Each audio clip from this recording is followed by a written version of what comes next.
네, 오늘의 주요한 뉴스 키워드로 알아보는 시간입니다. 오늘 이 시간 글로벌 이코노믹 연구소장 김대호 박사와 함께합니다. 안녕하세요. 네, 첫 번째 키워드부터 확인해 보겠습니다. 오늘의 첫 번째 키워드, 평화 프로세스입니다. 도널드 트럼프 대통령의 종전 발언으로 여러 가지 이야기들이 나오고 있습니다. 이 한반도의 평화 장착을 위한 로드맵이 구체화되고 있는 모습인데요. 박사님, 27일 열리는 남북 정상회담을 앞두고 정전협정 체제를 평화협정 체제로 전환하는 방안이 심도 있게 논의되고 있다고 하죠. 예, 2차 대전 이후에 네. 이 한반도를 억눌러 왔던 이른바 이 종전 체제에 큰 변화가 올 그런 가능성이 상당히 높아 보입니다.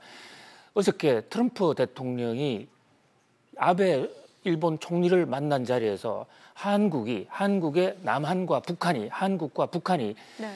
정전 체제 종식 문제를 논의하고 있다. 아주 재밌는 논의가 진행되고 있다. 이런 주장을 했어요. 거기에 덧붙여서 우리 정부 청와대 관계자는 평화협정 체제로 전환할 것이다. 이런 주장을 했습니다. 사실 우리는 1953년에 남북이 7월 27일 날 전쟁을 끝낸 것이 아니라 영어로 ceasefire, 잠시 휴전을 한 상태로 있는 거예요. 그런 한 상태로 지금 거의 70년 가까이 유지되어 왔는데 바로 그런 면에서 네. 미국 뉴욕 증시에도 코리아 디스카운트, 저쪽은 언제든지 전쟁이 재개될 수밖에 없는 그런 나라다라는 그런 불이익을 받아왔어요.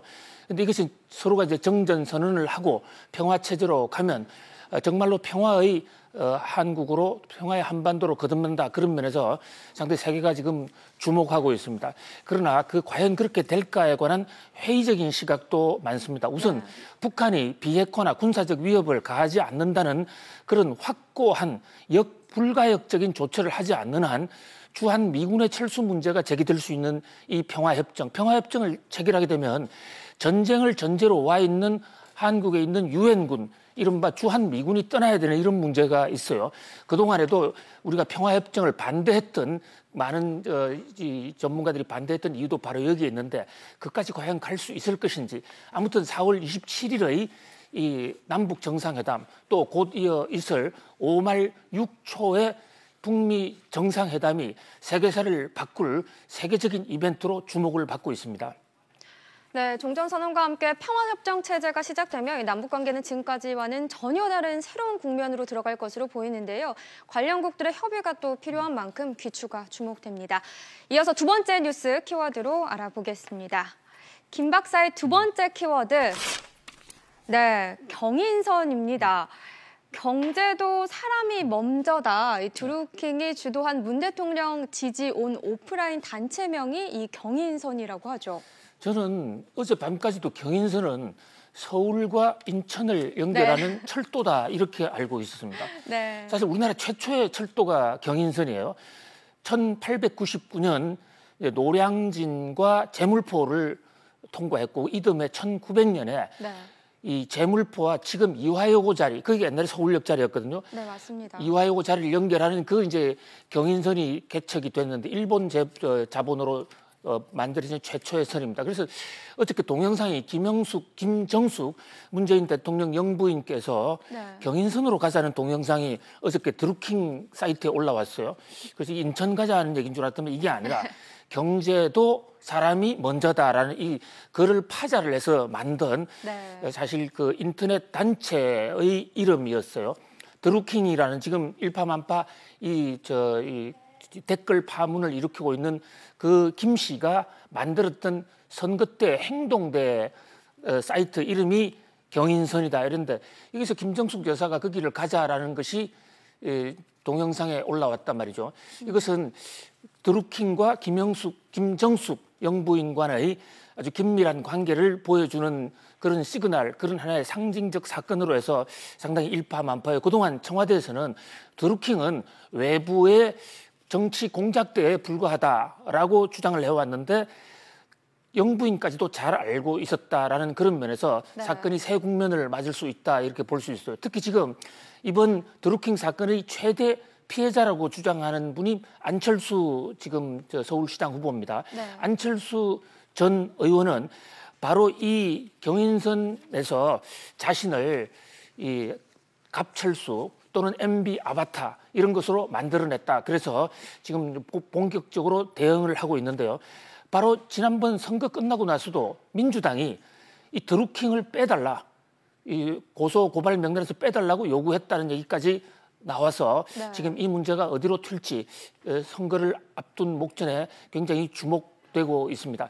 여기에 대해 자꾸 청와대에서는 우리는 피해자다. 뭐 청와대도 피해자일 수 있습니다. 그렇다면 이 야당에서 명명백백하게 밝히라는 요구에 오히려 적극적으로 더 앞서서 밝힌다면 네. 이런 문제도 해결될 수 있지 않을까. 은폐를 하게 되면 스스로 더 사건의 의혹만 키우지 않겠냐는 그런 지적이 있습니다. 네, 알겠습니다. 이어서 바로 다음 키워드 살펴보겠습니다. 네, 이번 키워드는 포스코 잔혹사입니다. 포스코 회장이 어제 전격 사임 의사를 밝히면서 여러 가지 의혹들이 나오고 있습니다. 박사님, 이렇게 중도에 사퇴하고 새 경영자가 선임되는 게 벌써 한 8번째인 것 같은데요. 어떻게 네. 보시나요? 포스코 회장이 중도에 쫓겨나는 게 자의반 타의반으로 물러나는 게 네. 정확하게 8번째입니다. 네. 박태준 회장부터 시작해서 황경로, 이구택, 김만재 뭐 이름만 들으면 대부분 알만한 한국 이 철강계의 거물들 8번째로 도중 하차하는데 어저께 권오준 회장도 임기 2년을 앞두고 남겨두고 전격 사퇴했습니다. 네. 근데 이와 관련해서는 결국은 새 정부가 청와대가 쫓아낸 건 아니냐. 사실 정치권에서 쫓아내게 됐다라는 의혹을 받는 것은 이번 정부가 처음이 아니라 8명 모두 공교롭게도 8명 모두 정치권의 요구에 의해서 물러났다라는 그런 평가가 있어요. 네. 그래서 이제 이 포스코는 잘 아시다시피 한일 협력 자금으로 만든 회사입니다. 일제 36년 동안 우리 민족이 압제와 피해를 받은 그 피해 대가로서 그 돈으로 포항에 제철회사를 만든 건데 이게 지금 그동안에 박태준 씨, 초대 회장이었던 박태준 씨가 오랫동안 장기 집권을 하다가 정권 교체를 하면서 물러나면서 네. 후계 체제를 제대로 만들어 놓지 않는 바람에 계속 지금 정치 바람에 바람 잘 날이 없습니다. 한편에서는 포스코가 정권이 바뀔 때마다 자꾸 바꾸는 것은 주인이 없기 때문이다. 그래서 주인이 있는 재벌들이 더 낫다 이러는데 이것은 그야말로 소탐대실 어떤 착각이다라고 하지 않을 수 없어요. 지금 미국의 경우에는 대부분 큰 회사들이 네. 포스코 같은 그런 지배 구조를 갖고 경영하고 있습니다. 포스코의 문제라면 포스코에 회장되는 분들이 오히려 정치적인 줄을 탔다. 지금 최순실 사건의 그림자도 지금 얼룩져 있지 않습니까? 네. 그런 면에서 이번에 포스코야말로 지금이라도 자체 내에 이사회 제도를 통한 그런 승계 제도, 제너럴 모터스나 미국의 제너럴 일렉트릭 같은 경우에서는 후계자를 뽑기 위해서 10년 전, 20년 전부터 체제를 만들고 있거든요.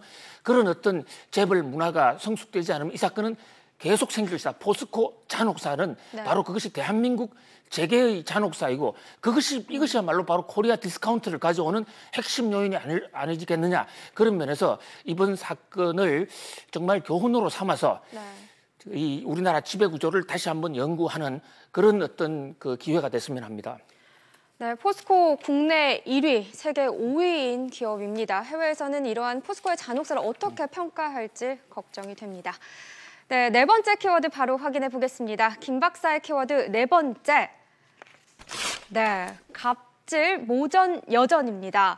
이 한진그룹 총수 일가에 대한 내용 같은데요. 조현민의 물컵 갑질이 총수 일가로 확대되고 있습니다. 또 이 외국 국적인 조현민 전무가 과거 6년간 또 진해외 등기 이사로 불법 재직한 것과 관련해서 국토부가 감사에 들어갔다고 하던데요. 예, 우리 말에 네. 부전자전 모전여전이라는 말이 있습니다. 네. 아들은 아버지를 닮고 딸은 어머니를 닮는다. 이런데 경험칙이나 최근의 우생학, 생물학 같은 거 보면 아버지보다 어머니를 닮는 게 훨씬 많은 것 같습니다. 네. 그래서 성실을 아버지대로 물리는 것보다도 어머니대로 물리는 게 더 낫지 않느냐. 그것이 유전학에 더 가깝다. 이런 주장마저도 있어요. 네. 지금 조현민 이 전무의 행적은 그 어머니인 이명희 여사하고 너무 빼어 닮았다라는 폭로가 각 언론들을 통해서 잇따라 터지고 있습니다. 사실 조현민이나 조현아 씨보다도 어머니가 더 무섭다라는 것이 지금 대한항공의 일반적인 얘기입니다. 그 이명희 여사, 그러니까 조현민 씨의 어머니인 이명희 여사는 네. 본래 본가가 공무원인데 국토부 차관을 하던 이재철 씨의 딸이에요. 네.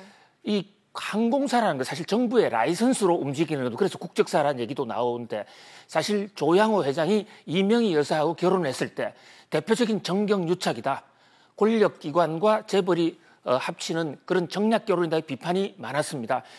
그런데 그런 걸 생각하더라도 더 모범을 보여줬으면 좋은데 결국은 이명희 여사나 조현민, 조현아를 이어들으면서 계속 갑질 이어지면서 지금 대한항공의 국격 또 대한민국의 품위가 크게 떨어지고 있습니다. 어저께 국회에서 제2배 의원이 항공사에 임원 제한을 하자는 법안을 제출했습니다. 사실 항공은 하늘에서 움직이기 때문에 국가 안보하고도 연결될 수 있습니다. 그런 면에서 갑질이나 편법으로 점철된 그런 전력이 있는 분들을 배제하자라는 제2배 의원의 지적이 그렇게 새삼스럽지 않다. 동조를 많이 받고 있는 듯합니다. 네, 알겠습니다. 자, 4월 19일 월요일 마지막 키워드 확인해 보겠습니다. 오늘 목요일이죠. 눈먼 세금입니다. 네, 경기도 남양주시 다산 신도시의 택배 문제를 실버 택배를 이용해 해결하겠다는 국토부 발표에 비판이 또 잇따르고 있습니다. 그렇습니다. 다산 신도시 이제 아파트에서 택배 문제가 이슈가 되니까 그걸 정부 예산으로 도와줘서 할아버지들 일자리도 만들고 또 차 없는 그런 아파트 환경을 만들자. 이래서 국토교통부가 느닷없이 제안을 했어요. 현재 지금 전국적으로 88개가 하고 있는 모양인데 국토교통부는 이 세금을 쓰는 문제에 대해서 국민들의 비판이 높아지자 옛날부터 있던 일이라고 지금 주장하고 있습니다. 그래서 조사를 해봤더니 이게 2007년 그러니까 노무현 대통령 당시에 지금 문재인 대통령의 전 세력들이 만들어 놓았던 건데 이 취지는 일견 이해는 갑니다. 노인복지도 해결하고 차 없는 거리도 만들고 그런데 문제는 세금을 함부로 쓰자라는 그런 현 정부 인사들의 그런 어떤 세금관이 매우 걱정이 됩니다. 세금은 그냥 굴러 떨어진 눈먼 돈이 아닙니다. 국민들의 땀과 희생 그리고 국가에 대한 애국심이 점철된 동에 이 세금을 잘 쓰느냐 못 쓰느냐가 바로 우리나라가 발전할 수 있느냐 못하느냐의 그런 중대 갈림길이 될 수도 있습니다. 이 다산 신도시라는 곳이 다산 정약용의 고향입니다. 그래서 다산 신도시가 나왔는데 다산 정약용 선생이 목민심서를 비롯한 여러 책에서 세금을 관리들의 몸과 피보다도 더 아깝게 쓰라라는 교훈을 남겼습니다. 다산 선생에서 우리 국토부는 그 교훈을 좀 받았습니다. 세금은 눈먼 돈이라 국민들의 피와 땀입니다. 네, 맞습니다. 모두가 좀 상생할 수 있는 원만한 합의가 이루어지기를 바라겠습니다. 네, 오늘의 키워드 평화의 프로세스부터 눈먼 세금까지 알아봤습니다. 박사님 오늘 말씀 고맙습니다.